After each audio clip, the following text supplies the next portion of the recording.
दोस्तों सोचो, अगर निर्भया के केस के वक्त तब की सेंट्रल गवर्नमेंट इंडिया गेट को बैन कर देती, सेक्शन 144 इम्पोज कर देती कि कोई प्रोटेस्ट नहीं होगा, तो क्या हम ये सोच सकते कि निर्भया को इंसाफ मिलता, या फिर हम निर्भया के रेपिस्टों को फांसी दी जाती, या फिर हमें निर्भया के बारे में पता भी चलता। इस वक्त के अपोजिशन ने भी बहुत प्रोटेस्ट किए थे सिर्फ और सिर्फ निर्भया के जस्टिस के लिए। सुन के थोड़ा अजीब लगेगा कि एक विक्टिम की जस्टिस के लिए डिमांड करना, इस पे पाबंदी, बल्कि किसी की आप जस्टिस के लिए डिमांड कर दो तो उस पर पाबंदी कौन कैसे लगा सकते हैं। लेकिन ये रियलिटी है, क्योंकि यूपी गवर्नमेंट ने सेक्शन 144 इम्पोज कर दिया हाथरस में, और यूपी के अंदर सोशल गैदरिंग्स अलाउड नहीं है। यही सेम चीज सेंट्रल गवर्नमेंट ने इंडिया गेट और उसके आसपास के एरिया पे गैदरिंग्स पे पाबंदी लगा दी है। मतलब कोई भी प्रोटेस्ट नहीं कर सकता किसी भी विक्टिम के लिए। निर्भया केस और हाथरस हॉरर केस दोनों में लड़कियों के साथ बहुत बुरा हुआ था, और इस हद तक बुरा हुआ था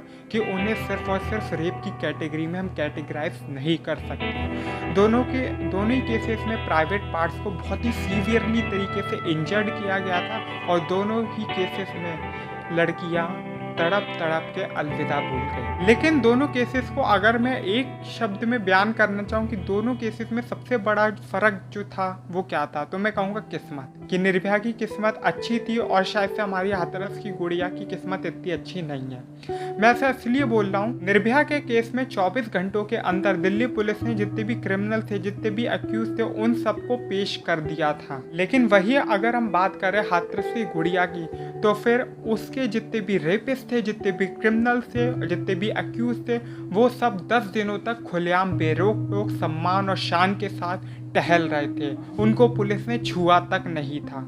इवन उनसे सवाल जवाब पूछने तक के लिए पुलिस ने कुछ नहीं कहा था। दोनों ही विक्टिम्स की एक और सिमिलरिटी थी कि दोनों सफदरजंग हॉस्पिटल्स में आई थी। फर्क बस वही था, जैसे मैंने की किस्मत, कि उस वक्त की सेंट्रल और स्टेट गवर्नमेंट ने पूरा जोर लगा दिया था सिर्फ और सिर्फ निर्भया को बचाने के लिए, और यही रीज़न था कि उन्होंने उसे एयरलिफ्ट तक कराया था, एयर एम्बुलेंस के जरिए सिंगापुर तक। ये बात अलग है कि कार्डियक अरेस्ट की वजह से उसने सिंगापुर में अपनी आखिरी सांस ली। और एक बात और, जब निर्भया हॉस्पिटल में थी तो उनसे मिलने सोनिया गांधी खुद गई थी, और जब निर्भया की बॉडी सिंगापुर से लौटी थी तो उसे रिसीव करने खुद हमारे उस वक्त के prime minister doctor Manmohan Singh गए थे निर्भया की बॉडी को रिसीव करने, और सम्मान के साथ उसे विदा किया था, सम्मान के साथ उसका अंतिम संस्कार किया था। लेकिन अगर हम बात करें इधर हाथरस की गुड़िया की, तो इधर प्रधानमंत्री छोड़ो, मुख्यमंत्री के कानों पे जू तक नहीं रेंगी थी।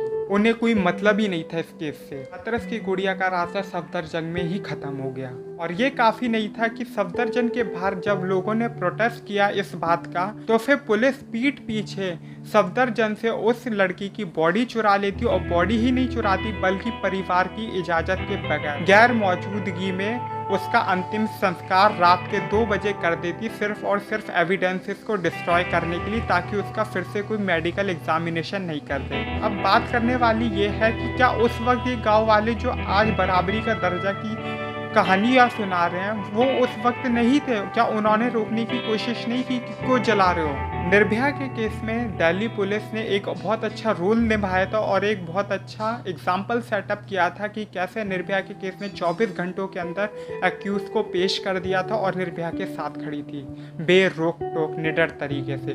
तो वही हाथरस हॉरर केस में गुड़िया के साथ तो कोई खड़ा ही नहीं था, लेकिन जो पुलिस थी वो रेपिस्टों के साथ खड़ी थी। तभी तो 2 बजे उन्होंने एविडेंसेस डिस्ट्रॉय करने की सूची, और डीएम तक ने खत्म मत करिए।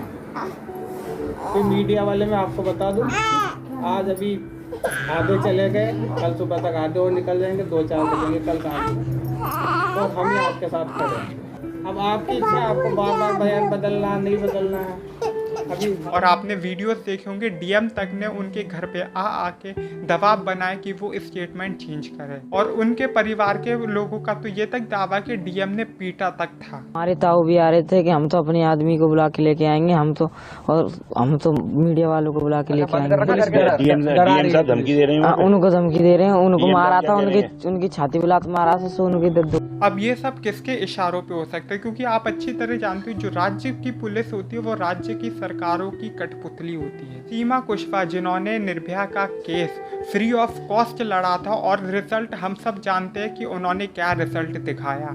लेकिन कुछ शर्म की बात ये भी है कि AP सिंह जो उस वक्त भी रेपिस्टों के साथ खड़े थे और आज भी रेपिस्टों के साथ खड़े हैं, अखिल भारतीय क्षत्रिय महासभा ने इस केस के लिए AP सिंह को हायर किया है। तो मतलब हम ये कह सकते हैं कि निर्भया के केस के साथ साथ ये हाथरस हॉरर केस में फिर से ये दो वकील आमने सामने आएंगे। शर्म की बात है कि इसमें भी बहुत से लोग कास ढूंढ रहे हैं, क्योंकि रेपिस्ट चारों ठाकुर थे और ठाकुर समाज के लोग थे। तो जितने भी क्षत्रिय और ठाकुर समाज के लोग हैं वो सब उन रेपिस्टों के साथ खड़े हैं। उन्हें चुल्लू भर पानी में डूब मरना चाहिए। अगर निर्भया के केस में भी ऐसा कुछ होता तो क्या आप सोच सकते हो कि निर्भया को कभी इंसाफ मिलता भी? शर्म की बात है कि सरकार इंसाफ तो नहीं दे रही है, फांसी की बात तो नहीं कर रही है, लेकिन उन्हीं की पार्टी के कुछ लोग रैलियां निकालने में लगे हुए हैं, सिर्फ और सिर्फ उन रेपिस्टों के सम्मान में, सिर्फ और सिर्फ उन रेपिस्टों के समर्थन में। ये लोग अकेले नहीं है, इनके साथ साथ RSS, बजरंग दल और करनी सेना के भी लोग हैं। ये और ऐसे ना जाने कितने संगठन हैं जो इनके समर्थन में खड़े हुए हैं। और ये सारे वही संगठन हैं जो महिलाओं के सम्मान की बात करते हैं, महिला की रक्षा की बात करते हैं। तो आप लोग समझ ही गए होंगे कि ये महिला का खुद कितना सम्मान करते होंगे जो खुद बलात्कारियों के साथ खड़े हैं। तो ऐसे कास्टिज्म खत्म क्यों होगा? क्योंकि ये लोग अक्सर आरोप लगाते हैं कि कास्टिज्म और जातिवाद खत्म होना चाहिए, लेकिन यही लोग बाद में जाके रेपिस्टों के साथ खड़े हो जाते हैं, क्योंकि ये उन्हीं की जाति के लोग हैं। उन्नाव और कठुआ केस में तो हमने देखा कि ये रेपिस्ट किस हद तक चले जाते हैं, क्योंकि इनके पास पावर भी होती है और इन्हें पॉलिटिकल सपोर्ट भी होता है। लेकिन क्या हम ये मान सकते हैं कि इसमें इंसाफ मिलेगा? लेकिन फैसला आपका है कि आपको किसके साथ खड़ा होना है। अगर आपको रेपिस्ट अपना जान पहचान का लगता है, अपनी जाति का लगता है, अपने धर्म का लगता है, अपने एरिया का लगता है, अपना दोस्त लगता है, तो आप बेशक उसके साथ खड़े होइए और महिलाओं के साथ कुछ ना कुछ होता ही रहेगा। और अगर आपको लगता है कि सज़ा मिलनी चाहिए तो रेपिस्टों के खिलाफ खड़े होइए, ताकि एक एग्जाम्पल ऐसा सेट हो कि कोई भी किसी भी रेपिस्ट के साथ खड़े होने की सोचे भी ना। और एक आखिरी बात मैं बस इतना ही बोलूँगा कि पुलिस ने ये कहा था कि स्पर्म और सीमन नहीं मिला, तो मैं सिर्फ और सिर्फ एक ही बात कहूँगा कि absence of sperm and semen, absence of sperm और semen does not prove that the rape is out of the case. Not just semen, bite marks, pubic hair and saliva also serve as a evidence of rape।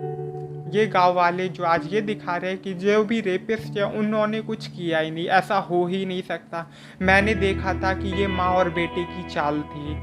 तो ये reality ये है। क्या ये गांव वाले तब भी बलात्कारियों के साथ खड़े होते जब इनकी खुद की लड़की के साथ ऐसा होता? हैंग दी रेपिस्ट। बस मैं आखिर में इतना ही बोलूँगा।